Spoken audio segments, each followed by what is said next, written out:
Spoiler manga One Piece chapter 1007 sudah rilis. Menurut informasi yang saya dapatkan, manga One Piece chapter 1007 besok akan berjudul Mr. Tanuki atau Tanuki-san atau Mr. Raccoon atau semacamnya lah, yang sepertinya didedikasikan khusus untuk dokter andalan kelompok Tobi Jeremy, Chopper. Dikisahkan jika sebagian besar anggota Mimawari Gumi dan Oniwa Banshu sudah berguguran akibat amukannya Hyogoro the Flower di chapter sebelumnya. Queen berkomentar kalau semua kroco yang terinfeksi virus Ice Oni hanyalah sampah yang tidak berguna dan dia hanya mempermainkan mereka semua di area panggung utama. Perkataan Queen ini membuat hati para anggota Beast Pirates yang ada di sana menjadi ciut. Mereka semua mulai terlihat ragu apakah harus terus bertarung mengikuti perintah Queen atau tidak. Di tempat lain, Chopper akhirnya sudah berhasil memperbanyak jumlah vaksin anti-Ice Oni. Akibatnya, nyawa Hyogoro the Flower pun berhasil diselamatkan. Dia tidak jadi dipenggal oleh Omasa dan virus Ice Oni yang menggerogoti tubuhnya berhasil dinetralkan. Menariknya, vaksin yang dikembangkan oleh Chopper ini tidak lagi berbentuk cairan. Vaksin anti-Ice Oni yang dikembangkan oleh Chopper telah dikonvert ke dalam bentuk gas, sehingga Chopper bisa langsung menyebarkan serum anti-Ice Oni tersebut ke seluruh ruangan dalam sekali tembakan cannon. Melihat keberhasilan Chopper dalam mengantisipasi wabahnya tersebut, Queen terlihat begitu murka kepada si dokter andalan kelompok Tobi Jeremy itu. Queen mencoba menyerang Chopper, namun para Plesiosaurus dengan sukarela menjadi tameng bagi Chopper untuk menahan serangannya Queen. Hal ini membuat Chopper menjadi semakin murka kepada Queen. Selain itu, Chopper juga sangat kesal karena Queen terus-terusan menyebutnya sebagai seekor tanuki atau seekor rakun. Padahal Chopper kan seekor rusa. Maka dari itu, tanpa pikir panjang lagi, Chopper langsung menelan satu butir Rumble Ball untuk kemudian berubah ke mode monster poinnya. Dengan emosi yang begitu membara, Chopper langsung mengoplok Queen sekeras-kerasnya sambil bilang, "Aku bukan seekor rakun, dul." Darah segar pun terlihat kocrot dari mulut Brachiosaurusnya Queen. Chopper bisa dengan leluasa mengoplok Queen dengan uppercut yang cukup menohok berkat Marco the Phoenix yang di momen yang tepat berhasil menangkap dan menghentikan pergerakan si Ratu Wabah. Nah, kejadian unik terjadi setelahnya.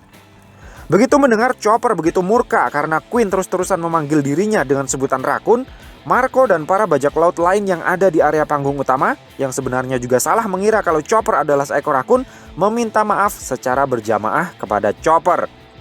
Adegan kemudian berpindah-pindah dari posisi Momonosuke dan Yamato berada, kemudian pindah lagi ke kamarnya CP0 yang terlihat sedang membahas lineage faktornya Vegapunk, dan kemudian berpindah lagi ke tempat para Scabbers berada.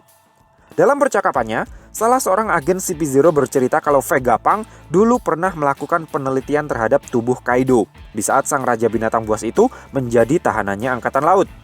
Hasil dari penelitian tersebut adalah sebutir buah iblis artificial yang saat di Panghazard dulu sudah dimakan oleh Kozuki Momonosuke. Dari percakapan para anggota CP0 ini, kemudian terungkap fakta bahwa buah iblis yang dimakan oleh Momonosuke itu adalah buatannya Vegapunk dengan mengaplikasikan teori lineage factor. Sebenarnya pemerintah dunia sudah pernah meminta buah iblis hasil rekayasa genetik tersebut untuk diserahkan kepada mereka.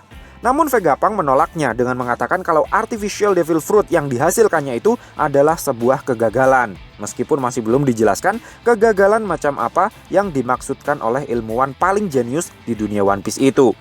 Adegan pun kemudian berpindah lagi ke tempat para Scabbers berada. Mereka semua terlihat sudah siuman. Dikala kesadaran mereka semua belum kembali 100%, Kawamatsu bilang dia sepertinya melihat kehadiran Kozuki Oden. Namun dia yakin itu hanyalah halusinasinya saja, karena dia yakin kalau tuannya itu sudah wafat 20 tahunan yang lalu dalam eksekusi terbuka yang diadakan oleh Kaido dan Orochi. Di tengah keraguan-raguannya itu, tiba-tiba pintu ruangan terbuka, dan orang yang dia sangka sudah wafat tersebut tiba-tiba muncul di hadapan mereka semua dalam kondisi sehat walafiat dan tidak terlihat menua sedikit pun. Kozuki Oden telah kembali. Dengan tanpa merasa berdosa sedikit pun, Kozuki Oden bilang, "Aku kangen kalian semua, woi. Kalian kok cepat sekali bertambah tuanya ya?" Semua Scabbers pun terperangah, shock. Begitu melihat tuan yang mereka pikir sudah tewas, tiba-tiba muncul kembali di hadapan mereka semua. And spoiler manga One Piece chapter 1007 pun berakhir sampai di sini. Untuk seri pembahasannya akan kita luapkan sejadi-jadinya di video review nanti. So, piye menurutmu, bro? Terima kasih sudah mampir ke channel kami. Jangan lupa like, share, dan subscribe jika menurut kalian video-video kami cukup menarik untuk ditonton. Sampai ketemu lagi dalam video kami yang berikutnya. And matur nuwun.